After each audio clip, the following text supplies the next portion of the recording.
Bonjour à toutes et à tous et bienvenue pour ce nouveau numéro du Point des marchés, votre rendez-vous avec l'analyse des marchés. Aujourd'hui, je suis en compagnie de Gauthier, expert chez Agritel. Alors Gauthier, après un été très tendu pour la filière porcine, comment évolue la situation ? L'idée qui ressort un petit peu de cette crise, c'est qu'aujourd'hui, il y avait une solution, on va dire dominante. On voit que cette solution aujourd'hui, avec un marché de référence national, etc., pose des limites en termes de son fonctionnement.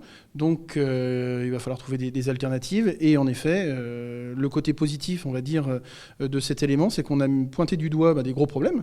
D'accord, que ce soit le marché de l'export, que ce soit la concurrence, ou en tout cas la compétitivité de notre filière et notamment celle de l'abattage, que ce soit la manière dont aujourd'hui on contractualise, ou en tout cas on commercialise les pièces, ou même le porc dans le cadre de la filière. Donc aujourd'hui il y a quand même des éléments qui sont bien mis en avant en disant c'est des solutions qu'il va falloir vraiment trouver pour répondre à chaque fois à ces éléments-là.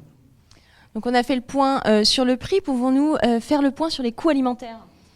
Alors ça, quelque part, c'est un élément très positif pour les producteurs de porc. Les prix des matières premières ont, on va dire, touché des niveaux bas, comme vous le savez, que ce soit sur le marché des céréales où la récolte a été abondante, donc que ce soit les cours du blé, que ce soit le cours de l'orge, on est arrivé sur des niveaux de prix très attractifs. D'accord, en tout cas bien inférieurs à ceux qu'on avait il y a encore quelques mois.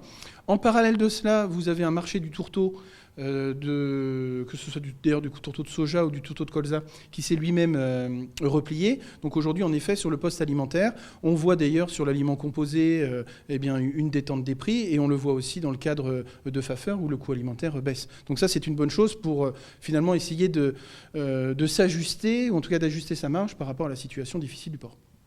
Et quels seront les moyens à la disposition des éleveurs pour pouvoir rebondir face à cette situation ?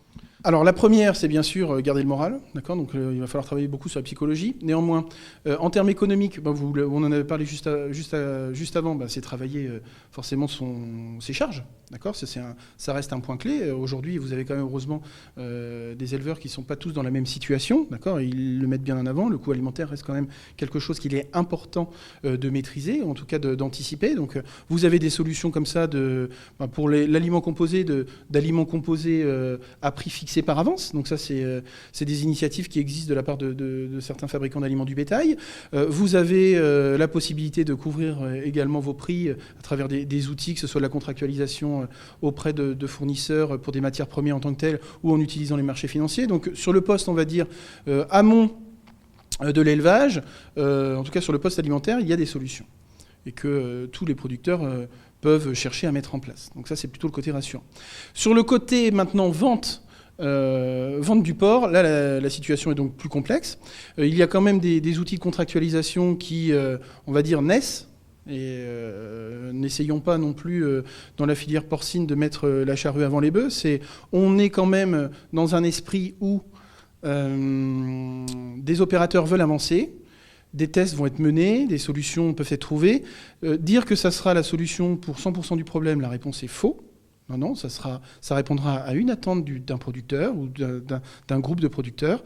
En revanche, si plusieurs initiatives dans ce sens sont faites, eh bien, au fur et à mesure, le problème général deviendra un problème peut-être un peu plus faible. Et donc, du coup, ça apportera aussi une solidité à notre filière porcine qui, soyons clairs, voit au global une baisse de sa production. Et quel est le conseil d'Agritel ? Le conseil d'Agritel, déjà, c'est de bien suivre finalement l'actualité sur le cours du porc à travers les services experts plein champ porc, bien évidemment, et surtout de bien avoir en tête qu'il va falloir être ouvert à toutes les propositions, même peut-être un peu loufoques, ou en tout cas qui pourraient peut-être remettre en cause 30 ans d'expérience telle qu'on l'a connue aujourd'hui. Donc c'est toujours très très difficile de chercher à s'adapter. On aime rarement le nouveau. Par contre, le nouveau nous apporte une chose, c'est que logiquement, ça doit répondre à la faiblesse de l'ancien.